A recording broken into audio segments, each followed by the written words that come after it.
What's up, you guys? It's the Nightwing Way of Life Esports coming at you guys with another League of Legends video here today, talking about the LEC 2020 Summer Split Week 2 thoughts and opinions. So a lot of things happened this week, and I was actually pleasantly surprised by some of the games. There was one game between Mad Lions and Team Vitality where it was a pretty sure game that Mad Lions were actually going to win, and they ended up winning, but it was a little bit more sloppier than what I would have liked to see out of that game. Vitality ended up getting a Baron, and they almost actually fought back to win, but they were also too far behind in their top and jungler for it to actually make any sort of a difference overall. So you also had G2 bouncing back this week because they went 1-2 in week 1 because week 1 had 3 days of gameplay. So that obviously is not going to look good on their record. You had Fnatic falling 0-2 this week. I actually thought that they looked kind of out of sorts. I mean, to be fair,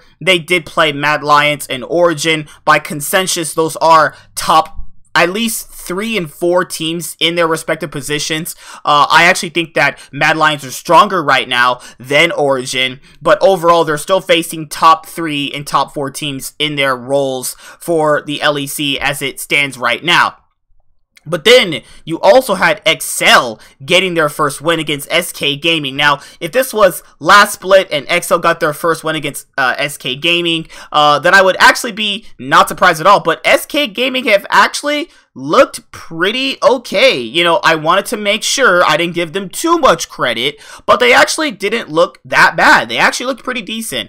But randomly losing to XL, I mean, it's going to happen in a best-of-1 format. And obviously, as you guys know, I'm going from bottom to top with these teams. So obviously, Schalke is the worst team in the LEC. Their gameplay is atrocious. They brought in Neon. He was the former AD carry for Unicorns of Love. He played on Misfits Premier back in the EU, secondary league. So I was actually excited to see Neon play. I was like, hey, he's not really had the best start to the LEC overall, but looking at it right now, I mean, he played okay, all things considered. It was just that, Schalke's game plan and game sense are just like completely horrible. I mean, I don't really know what their game plan is anymore. I mean, Otawamne, Lorox, Abadage, Neon, and Dreams. They brought back in Dreams because you had Nukes in week 1, obviously not playing very well. I don't really know if they cohesively know how to build a roster. It happens with all the Schalke rosters, though. They have like this internal built-in anti-synergy that never actually gets fixed, but only gets fixed when they're winning, and then when they're not winning, they basically implode. And yeah, they went 0-2 this week, and there's pretty much nothing to really be, shocked about. They're the worst team in the league, and I personally think that XL are a little bit better than them, as they did pick up their first win. It's going to be a real treat to watch XL Esports play up against Schalke, no fear, right? But XL have not looked that much better either. I mean, yeah, you can say they got their first win this week against SK Gaming, but they look completely horrible against Origin. I mean, Origin completely stuffed them. It's not even fair. And that's the thing, when you come in with Rise and you come in with Special, is that you are basically backtracked from Spring. Now, if they started with these two players in Spring, it would be a lot better for them, but that is the inbuilt problem with this, because they are a split behind a lot of the other teams with already inherent built-in synergy. And SK Gaming, not gonna lie, they played great in their game previously, but then they lost to XL, which was pretty surprising. I actually thought there was a good chance for XL to start 4-1. That would be really surprising, but XL managed to get a win. I mean, they're not the worst team, but they're still in 9th place, and I think that until they actually fix whatever issue that consistently plagues them to be at the bottom of the standings, they're gonna always be at the bottom of the standings. Now, you had Team Vitality this week, and Team Vitality has been looking a little bit better. Now, to be fair, this 0-2 week they had was against Rogue and Mad Lions, and by consensus, those are playoff teams, top 6 teams. They are obviously also behind in terms of building synergy, because they have Ninja and they have Maliksa, which obviously is going to be, you know, hard to build synergy right now in the summer split when they didn't have their starting roster in the spring split. So it's going to be a little hard for them overall. Labrov has been a pretty good addition to play with comp.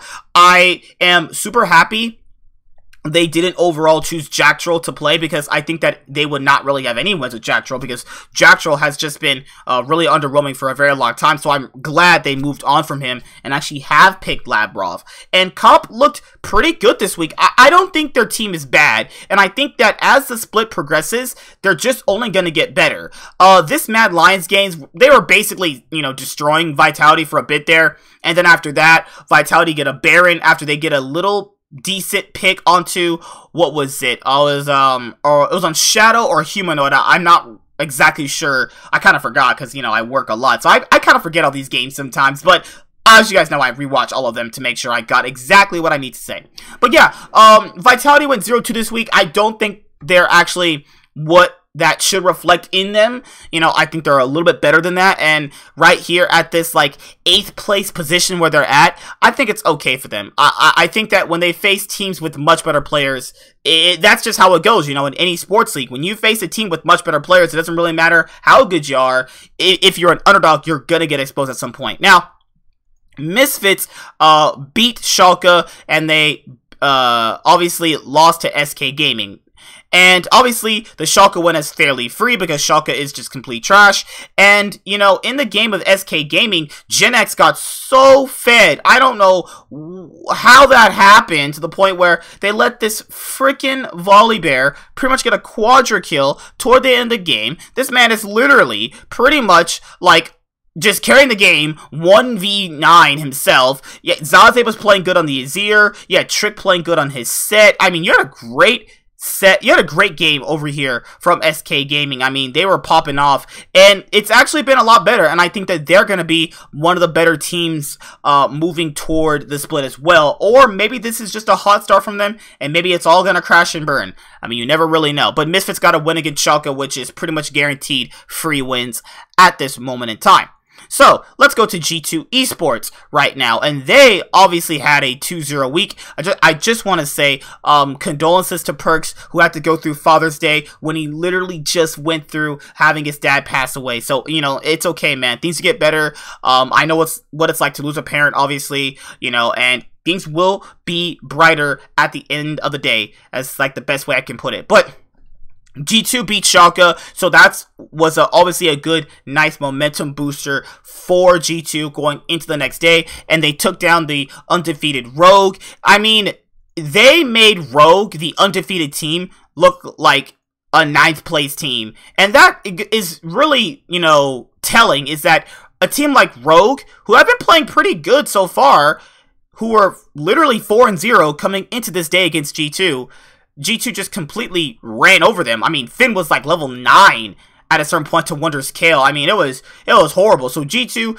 they get their 2-0 week, and they obviously look a heck of a lot better in this week so far, and I'm hoping this momentum continues for G2. A lot of the players played a lot better, a lot of their map and decision choices were a lot better, and I was overall pretty proud of them. Fnatic went 0-2 this week. Now, in the Origin game and in the Mad Lions game, there were things where I'm not really too sure what was the overall game plan from them.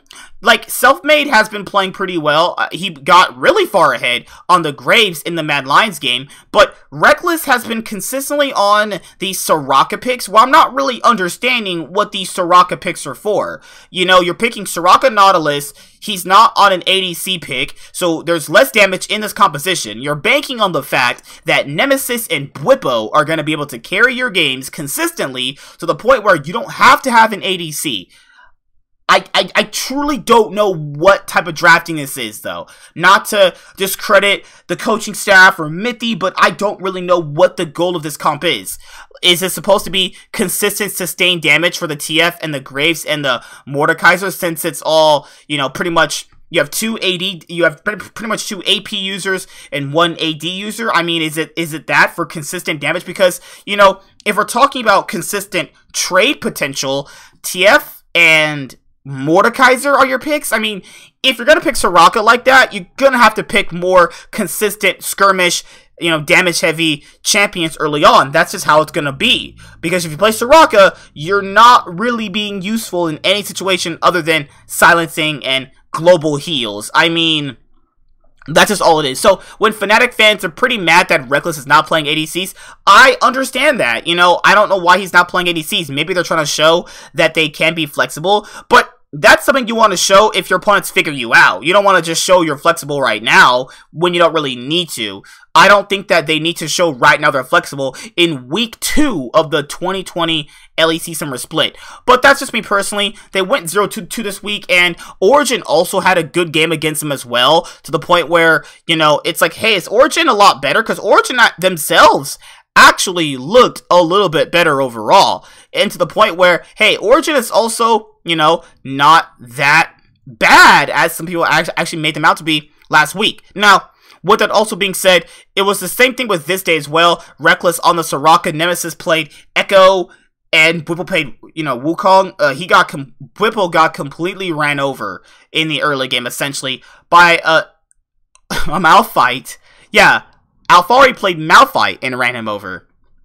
I mean, yeah, Nemesis, who was actually trying his best on the Echo, but there was pretty much nothing they could do. And I don't know if this is working in scrims to the point where that's why they're trying these comps out, but it's just something that you have to understand. It's coming from somewhere, and if it's coming from scrim success, then I could understand why they're doing these picks, but I'm just not understanding the Soraka. What is that for? It's been too long since she's been anywhere decent to anything, But that's how I feel about Fnatic. They're definitely going to have to pick up their pace coming into this next week. Origin, I already pretty much glanced over, but as you Origin fans are out there, Origin had a 2-0 week, beating XL, free win, and then beating Fnatic, which was obviously the match of the week coming into this. Upset looked pretty good on his Ezreal. You had Nuke Duck looking good on his Orianna for this game, and you had Xerxes and Alphari, who have been actually playing better. So Origin started off fairly slow in week 1, and people were fairly critical of them, but in this week, we saw things start to pan out, and you have to factor in, you can't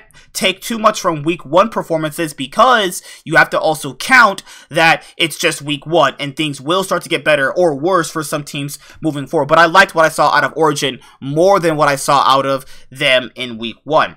SK Gaming actually lost to XL, like I previously mentioned, but they also beat Misfits. And in the Misfits game, they looked pretty convincing, but in the XL game, I think they probably should have won, but overall, it's just going to happen in a random best-of-1 format where teams like XL, who are complete garbage, can get a win against a team like SK Gaming, who are a little bit, how about let's what I would say, a few tiers above them.